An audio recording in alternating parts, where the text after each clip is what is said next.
Magandang araw sa inyo mga boss. Nandito na naman tayo ulit sa CMP Consumer Electronics sa may Ronquillo. Kaya na po yung bago nilang address ngayon, 686 na. Okay, para dito magsubok tayo ng power up na bago. Bago lahat, bago tayo subok. Specs mo na. Bago, Cymar Wolf 5.0. Yun, di ba yung dati 4.0 lang yun? Magkano to? 32,000. 32,000, tapos ilang watts? 28 watts. 2,800 watts. Tapos ano, MGL? Transistor? MGL. Okay. Itong isa, si Audio Standard na AS3000. Same lang laman. Same. Panel lang iba.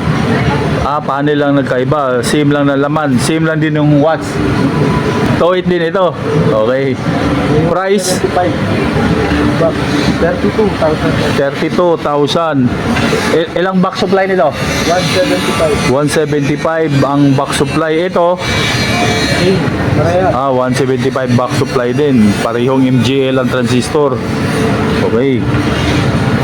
Sige, sound check. Bago na nila to. Sa susunod na buwan, mayroon na silang parating na kabaong na power amp.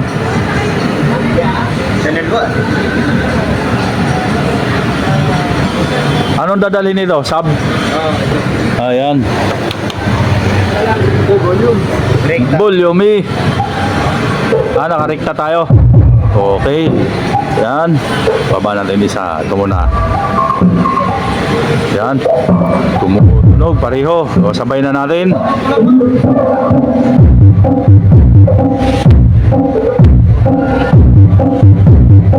Magkano nga uli? 32. 32 dito. O, pareho ng presyo ha. Pareho din ng Mumatic. Pareho din ng MGL ang transistor. Cymar Wolf 5.0 at itong Audio Standard AS3000.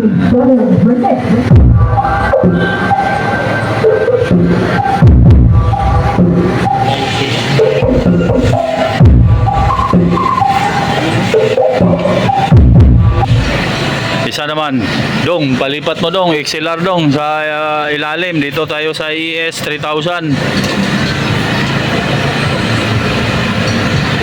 Okay, ayan na. Sige, birahe. Ayan na, tumutunog na. Okay, isa.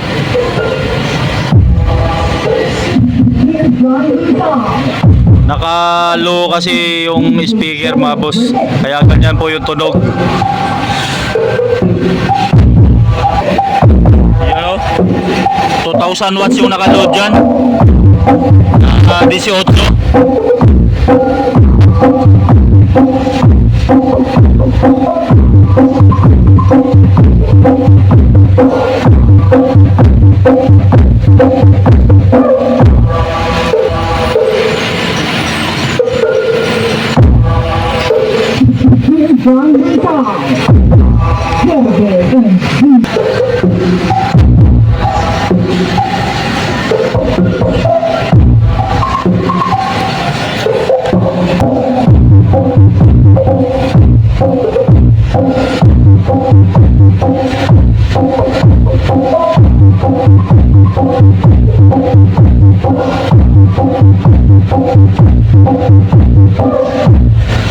Okay.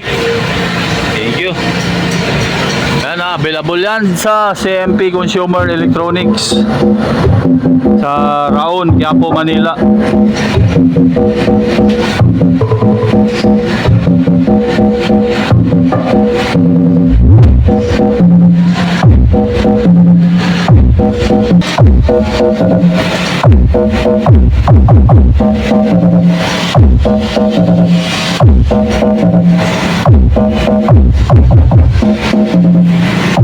Palag yung screen. Mapalag yung screen. Yung metal screen. Thank you.